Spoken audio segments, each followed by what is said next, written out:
और नबी अकरम ने इन नेमतों को देखा, बकरे के आइटम को देखा, रोटी को देखा, तो आपके आंखों में आंसू आ गए और देखते आपने फरमाया, थोड़े से गोश्त की जरूरत थी, चंद रोटी की जरूरत थी, तुमने आज तरह तरह के आइटम बनाकर हमारे सामने रख दिए। आज 15 दिन से मेरी बेटी फातिमा ने भी कुछ नहीं खाया। आज 15 दिन हो गए मेरी बेटी को कुछ नसीब नहीं हुआ कि शरीयत ने तो हलाल जायज कामों में और अच्छे कामों में भी फजूल खर्ची करने की इजाजत नहीं दी है, तो नाजायज कामों में फजूल खर्ची की इजाजत कहां से हो जाएगी?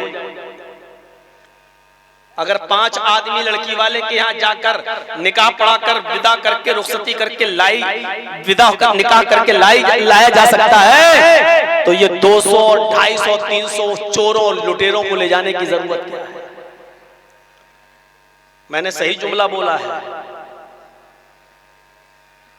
बाराती कहिए आप, हम चोर और लुटेरे कहेंगे। तो मेरे भाइयों, अब मैं मिसालें दूंगा और सुनिएगा। पहली मिसाल बुखारी शरीफ से। आपने रात के 2 बजे तक मुख्तलिफ उलमा को सुन लिया है। अब सुनिए, नबी अकरम सल्लल्लाहु अलैहि वसल्लम अपने घर में अपने बिस्तर पर लेटे हुए हैं, लेकिन भूख की वजह से नींद नहीं आ रही है। किसको? नबी अकरम। यहां तो जलसों में भूख बर्दाश्त नहीं होती, अभी चले जाएंगे जलेबी खाने, प्रोग्राम सुनते सुनते चले जाएंगे। क्या आवाज तो आई रही माइक की, चलो उधर भी सुनाई देगा। नबी अकरम घर में सोए हैं, लेकिन नींद नहीं आ रही है भूख की वजह से। रात ही में उठते हैं और निकल जाते हैं घर के बाहर। जब रात में घर से बाहर निकलते हैं तो क्या देखते हैं? जिस सड़क पर, जिस रास्ते पे चल रहे हैं, अंधेरे में कोई आ रहा है। आजकल की तरह ट्यूबलाइटों का जमाना नहीं था, लाइट का जमाना नहीं था, कुमकुमों का जमाना नहीं था, बिजली का जमाना नहीं था, इसलिए अंधेरे में नहीं पहचान पाए। लेकिन करीब गए तो देखा ये कोई और नहीं, ये तो अबू बकर सिद्दीक हैं। कहा, अबू बकर इतनी रात में तुम यहाँ कैसे? छूट नहीं बोले। हजरत अबू बकर सिद्दीक ने फरमाया, अल्लाह के नबी, मैं घर में लेटा हुआ था, आज मेरे घर में खाना नहीं बना, भूख की वजह से हम करवटें बदलते रहे, आखिरकार घर से बाहर निकल गया कि अल्लाह का कोई बंदा मुझे मिल जाए, रास्ते में कोई मिल जाए या कोई मेरी परेशानी देखकर मुझे समझ जाए कि मैं भूखा हूं। इस भूख ने मुझे निढाल कर दिया है, इस भूख की वजह से मैं घर से बाहर निकला। अल्लाह के नबी फरमाते हैं, अबू बकर, वल्लाह, अल्लाह की कसम, मुझे भी भूख ने ही घर से बाहर निकाला है। अंदाजा लगाइए, कायनात का सबसे बड़ा इमाम, जिसके लिए आसमान से जिब्रील आए हो, फरमाया हो कि अल्लाह ने कहा है, ऐ मोहम्मद, अगर आप कहें तो हम आपके लिए इस ओहद पहाड़ को सोने का पहाड़ बना दें, जहां आप चले ये पहाड़ आपके साथ चले, जहां आप रुके पहाड़ रुक जाए। ये सोने के पहाड़ को बनाकर आपको उसका मालिक बना दे, लेकिन अल्लाह के नबी मना करते हैं, मुझे इस दुनिया में सोने का मालिक नहीं बनना है, मैं तो इस दुनिया में जन्नत का मालिक बनने के लिए आया हूँ, ऐसे अमल करने के लिए आया हूँ जो मुझे जन्नत का हकदार बना दे, जन्नत का मालिक बना दे। उस नबी की नींद का आलम, भूख का आलम ये है कि उसको घर में खाने के लिए कुछ नहीं है। चले अबू बकर, तुम भी भूखे, हम भी भूखे, चलो आगे चलते हैं, शायद अल्लाह कोई इंतजाम करे। अब दोनों लोग चल रहे हैं साथ। एक और शख्स रास्ते में चला रहा है, दूर से पहचान में नहीं आया, उसके करीब गए तो देखा उमर फारूक रज़ी अल्लाह ताला अन्हु है। पूछा, उमर तुम कैसे निकले?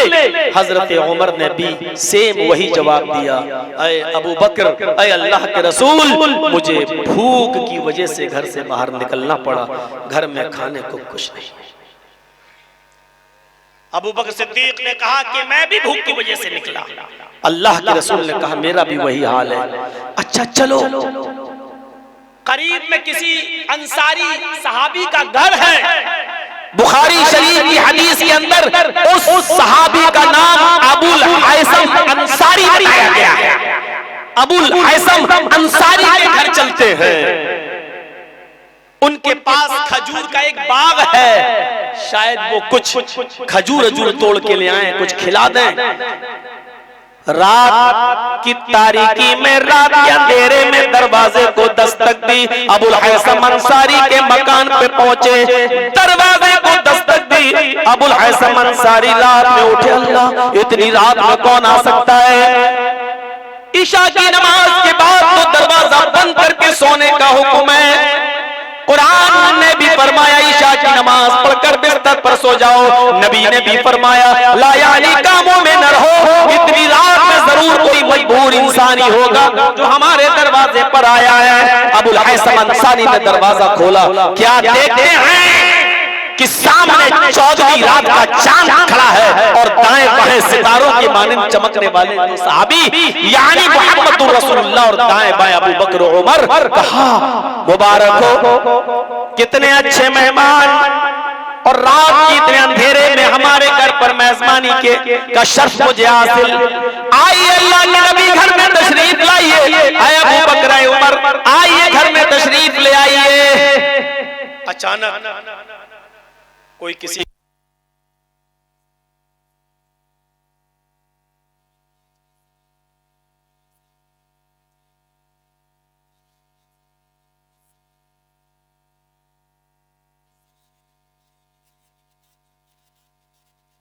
पहुंच रहे हैं, इंतजाम करके रखना। जरा तसव्वुर करें आप इस चीज की, कोई इंतजाम नहीं, पहुंच गए घर। और आज किसी के घर अचानक पहुंच जाओ तो सबसे पहले तो आदमी से ज्यादा उसकी बीवी नाराज हो जाएगी, कमीना इसी वक्त रात को टपकने को था। अब इनके बाप के नौकर हैं, रात में उठे गरम रोटी बनाए, इनको खिलाएं, चावल चढ़ाएं, दाल बनाएं।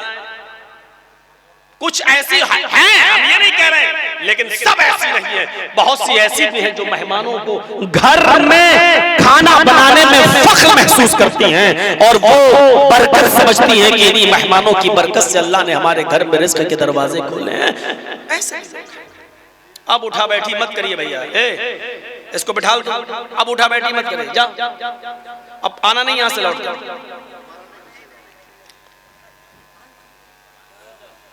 पानी भी पी आना और पेशाब भी करके आना, ऊपर नीचे दोनों का इंतजाम, जाओ यहां से।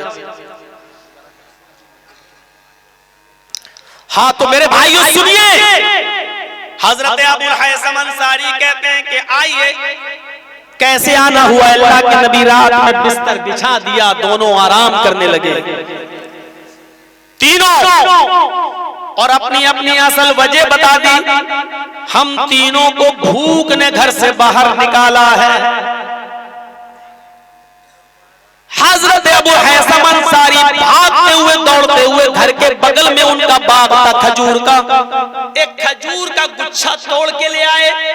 उस खजूर के गुच्छे में कच्ची खजूरें भी थी, पकी हुई भी थी, अधकच्ची भी थी। अंधेरे में नहीं दिखा, तोड़ दिया, जैसा मिला ले आए। आए अल्लाह के नबी अपनी अपनी मर्जी के मुताबिक खजूरें खाइए, जैसी जिसको मिल जाए ये खाइए, तब तक ये पानी रखा पीजिए, मैं आपके लिए खाने का इंतजाम करता हूं।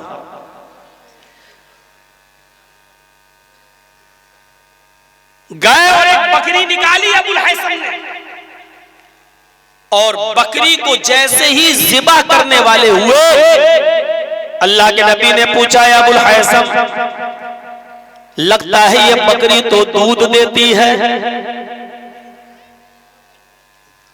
कहा हाँ, तो क्या हुआ, आपसे बढ़कर थोड़ी है।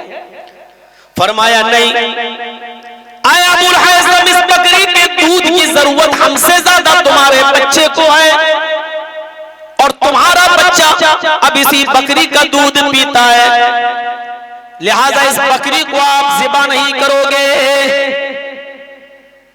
यहाँ तो बाकायदा हम जैसे मौलवी फोन करके कह देते हैं कि हाँ डॉक्टर साहब जरा खस्सी बुर्का बना के रखिएगा, देसी मछली भी मंगा लीजिएगा। और डॉक्टर साहब अगर कुछ खाना कानी करें तो हदीस सुना देते हैं, मेहमान नवाजी करना बहुत बड़ा सवाब है। मौलवियों के पास हदीसों की कमी तो है नहीं। कौवा और कबूतर वाला वाकया सुन लीजिएगा, हमारा पहले वाला यूट्यूब पे पड़ा होगा, सुना ना। एक शिकारी के जाल में कौवा भी फंस गया और कबूतर भी फंस गया था। तो कौवा भी रो रहा और कबूतर भी रो रहा था। तो कबूतर ने गुस्से से कहा चुप चुप चुप, कौवे से काव काव काव काव करते हुए मेरा दिमाग खराब कर दिया। तो कौवा बोला कि तू भी तो गुडर गुडर करते करते मेरा दिमाग खराब कर दिया, हम रो रहे हैं तो तू भी तो रो रहा है। तो कबूतर बोला कमीने मैं तो इसलिए रो रहा हूं क्योंकि मैं हलाल हूं और शिकारी के जाल में फंस गया हूं। ये शिकारी हमें जाल से निकालेगा और ज़िबा करेगा, काटेगा और खा जाएगा, हमें तो कटना ही कटना है, इसलिए मैं रो रहा हूं। तू क्यों रो रहा है कमीने? तू तो हराम है, तुझे थोड़ी शिकारी काटेगा, तुझे तो जाल से निकालेगा, उड़ा देगा या पिंजरे में बंद कर देगा, खिलाएगा पिलाएगा। तेरी जिंदगी खतरे में थोड़ी है, जिंदगी तो मेरी खतरे में है क्योंकि मैं हलाल हूं। तो कौवा बोला मेरी जिंदगी तुमसे ज्यादा खतरे में।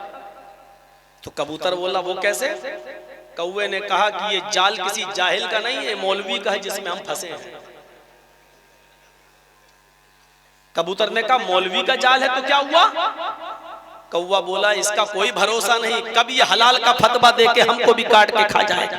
हमारी जान तो तुमसे ज्यादा उस मुसीबत में पड़ी हुई है, तुम्हें तो करना ही है, हम तो पल पल मर रहे हैं, बचेंगे कि नहीं बचेंगे। ये मौलवी है पता नहीं कब हलाल का फतवा दे, ये कह दे कि हालात खराब है कौवा खा सकते हैं, ये तो कब हलाल का फतवा दे के हमको भी काट के फतवा देते कि कौवा भी हलाल। मेरे भाइयों तो मौलवी से कोई नहीं बच पाता है। तो अंदाजा लगाइएगा, अल्लाह के नबी ने मना कर दिया, अबुल हैसम अभी तुम इस बकरी को नहीं ज़िबा करोगे। अबुल हैसम ने कहा ठीक है नहीं करूंगा, लेकिन मेरे पास एक बकरी का बच्चा नहीं, 1 साल का इसका बच्चा भी है, 1 साल का इस बकरी का नर बच्चा नहीं, बकरा भी मौजूद है, मैं उसको ज़िबा कर देता हूं। ज़िबा कर दिया, बोटियां की, गोश्त बना, पराठा बना, रोटी और गोश्त बन के सामने आया। अल्लाह के नबी के सामने रोटी आई, गोश्त भी आया। उस वक्त जो जो नेमतें चलती थी सब बना दिया गया, रख दिया गया। अबू बकर सोच रहे हैं कब नबी खाना शुरू करें फिर हम खाएं। भूख से बुरा हाल है अबू बकर का भी, उमर का भी। लेकिन उस वक्त अगर आंखों में आंसू हैं तो जनाब मोहम्मद रसूलुल्लाह सल्लल्लाहु अलैहि वसल्लम के आंखों में आंसू हैं। और नबी अकरम ने इन नेमतों को देखा, बकरे के आइटम को देखा, रोटी को देखा, तो आपके आंखों में आंसू आ गए और देखते आपने फरमाया तुसअलुन्ना अन हाज़न नईम यौमल क़ियामा। आए अबुल हैसम, थोड़े से गोश्त की जरूरत थी, चंद रोटी की जरूरत थी, तुमने आज तरह तरह के आइटम बनाकर हमारे सामने रख दिए। कयामत के दिन अल्लाह ने ये नेमतें जो आज तुम्हें दी हैं, कयामत के दिन इन नेमतों के बारे में सवाल किया जाएगा, कयामत के दिन इन नेमतों के बारे में पूछा जाएगा। यानी ये नेमतें खाकर तुमने अल्लाह ताला का शुक्र अदा किया या नहीं किया। मेरे भाइयों, हजरत आयशा सिद्दीका फरमाती हैं मा मिन अब्दिन यशरबुल माअल क़राह इल्ला बिगैरि अज़न वजब शुक्र। हजरत आयशा ने फरमाया कोई शख्स पानी पी ले और वो पानी आराम से हलक के जरिए उसके पेट में चला जाए और फिर बिना किसी तकलीफ के वो पेशाब बनकर बाहर निकल जाए, यानी पानी पीने में कोई दिक्कत ना हो और पेशाब करने में कोई दिक्कत ना हो, पानी आराम से पी लेता हो कोई शख्स और पानी जब पेशाब बन जाए अंदर और वो भी बिना किसी तकलीफ के बाहर निकल जाए, तो उस आदमी पर अल्लाह का शुक्र अदा करना वाजिब हो जाता है। इल्ला वजब शुक्र कि अल्लाह ने उसको पानी पिला दिया और पानी पेट में महफूज रखा और फिर सही और सलामत बाहर भी निकाल दिया, यानी उसके किडनी साफ है, उसके लीवर में कोई फर्क नहीं है, उसका पेट डैमेज नहीं नहीं है उसको अल्लाह के इस नेमत पर अल्लाह का शुक्र अदा करना चाहिए। और इसीलिए फरमाया जब पानी पियो तो कहो बिस्मिल्लाह, और जब पेशाब करके फारिग हो तो कहो गुफरानका। ये दुआ बताई ताकि तुम अल्लाह ताला का शुक्र अदा कर सको।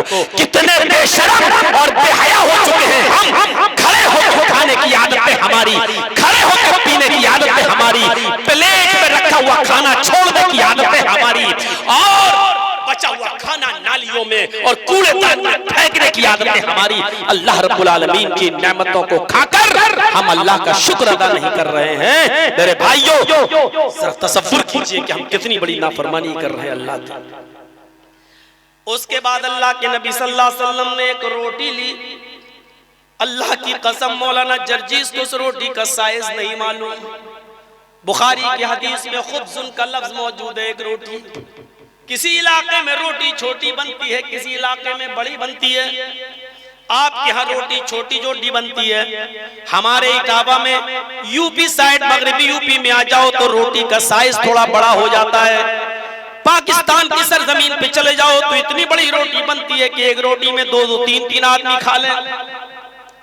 अब हमें नहीं मालूम कि वो रोटी इतनी सी थी कि इतनी सी थी कि इतनी बड़ी थी। हदीस की किताब में खुब्ज़ुन का लफ्ज आता है कि एक रोटी ली और उस रोटी के ऊपर अल्लाह के नबी ने गोश्त की दो बोटियां रखी। बस गोश्त की दो बोटियां रखी और उनको मोड़ दिया और अबुल हैसम से कहा, अबुल हैसम ये पकड़ो और इसको मेरी बेटी फातिमा को दे दो। जाओ मेरे घर और इसको मेरी बेटी फातिमा को पहुंचा दो। आज 15 दिन से मेरी बेटी फातिमा ने भी कुछ नहीं खाया। आज 15 दिन हो गए मेरी बेटी को कुछ नसीब नहीं हुआ। मेरे भाइयों गौर करो, एक रोटी दे रहे हैं, दो बोटी। अबुल हैसम अंदर जाते हैं, उनकी बीवी कहती है एक रोटी नबी ने दी तो तुम एक रोटी लेके जाने लगे, शर्म नहीं आ रही? 15 दिन से नबी की बेटी ने कुछ नहीं खाया, इधर लाओ। उन्होंने 2-3 रोटियां रख दी और पूरा का पूरा टिफिन भर दिया गोश्त का और कहा जाओ दे दो ताकि आज तो कम से कम वो पेट भर के खा ले। जब वो एक टिफिन भरा हुआ लेकर और चंद रोटियां लेकर जब घर से निकले तो अल्लाह के नबी ने वो पूरा का पूरा टिफिन उनसे छीन लिया। फरमाया आया अबुल हैसम, मैं अपनी बेटी फातिमा को इतना नहीं खिलाना चाहता कि मेरी बेटी पेट भर के खा ले और फिर रात में उठकर वो तहज्जुद की नमाज से गाफिल हो जाए, अल्लाह को याद न कर सके, वो रात में फिर नमाज न पढ़ सके। मैं एक रोटी और 2 बोटी दे रहा हूँ, उतना ही मेरी बेटी को खाने का हक है जितने में उसकी कमर सीधी रहे और रात को उठकर अल्लाह का शुक्र अदा कर सके। मेरे भाइयों, घर वाला अपनी इजाजत से 3-4 रोटियां दे रहा है, पूरा गोश्त टिफिन से भर रहा है, जायज है। घर वाला अपनी मर्जी से ले जा रहा है, उसकी बीवी अपनी मर्जी से दे रही है, लेकिन इमाम कायनात कह रहे हैं कि मुझे उतना ही देना है जितना मेरी बेटी खाए और अल्लाह का शुक्र अदा कर सके। यानी फुजूल नहीं, ज्यादा नहीं, उसकी भूख से ज्यादा मत दो उसको। मेरे प्यारे साथियों, और आपने कहा आया अबुल हैसम, हम 2 ही लोग तो थे, अबू बकर उमर और हम 3, इतना पूरा का पूरा बकरा ज़िबा कर देने की क्या जरूरत थी? खजूर लाए तो थे, खजूर खा के पानी पी लेते काफी था। और जब ये नेमतें तुम ले भी आए तो तुमने इतना आइटम क्यों बना दिए? इतना आइटम क्यों बना दिया? लतुसअलुन्ना अन हाज़ा नईम, क़यामत के दिन इन नेमतों के बारे में सवाल किया जाएगा, इन नेमतों के बारे में पूछा जाएगा। मेरे भाइयों, अब कोई आदमी ये कहे कि मौलवियों के दस्तरखान पे मछली भी रख दो, मुर्गा भी रख दो, चिकन भी रख दो, मटन भी रख दो और हमारा मुगले आजम भी रख दो, ये सारी की सारी चीजें रख दो, तो क्या ये गलत है? मैं गलत नहीं कह रहा हूँ आपको, मैं गलत नहीं कह रहा हूँ। आपको अल्लाह ने मेहमान नवाजी की इस्तिताअत दी है, आप खिलाइए, खिलाइए। मामला है यहाँ शुक्र का, खाने वाले को भी और खिलाने वाले को भी अल्लाह की नेमतों पर अल्लाह का शुक्र अदा करना चाहिए। अल्लाह के नबी ने खाया लेकिन अल्लाह का शुक्र अदा किया और क्या कहा कि इन नेमतों के बारे में सवाल होगा कि इन नेमतों को तुमने खाकर अल्लाह का शुक्र अदा किया कि नहीं किया। एक बेटी देके भी आजमाता है, 4 बेटियां देके भी आजमाता है, पैसा देके भी आजमाता है, पैसा छीन के भी आजमाता है। गरीब बनाकर भी आजमाता है, अमीर बनाकर भी आजमाता है। नबी आकरम का रात में भूखा उठना, अबू बकर का रात में भूखा घर से निकलना, उमर फारूक का रात की तारीकी में भूख से बेचैन होकर निकलना और अबुल हसन का मेहमान नवाजी करना, और उस मौके पर अल्लाह के रसूल का ये कहना कि इन नेमतों के बारे में सवाल होगा। हमें इशारा मिल रहा है कि किसी भी चीज की ज्यादती जायज नहीं है। जितने में काम चल सकता है उतने में काम चलाओ, ज्यादती किसी चीज की फजूल खर्ची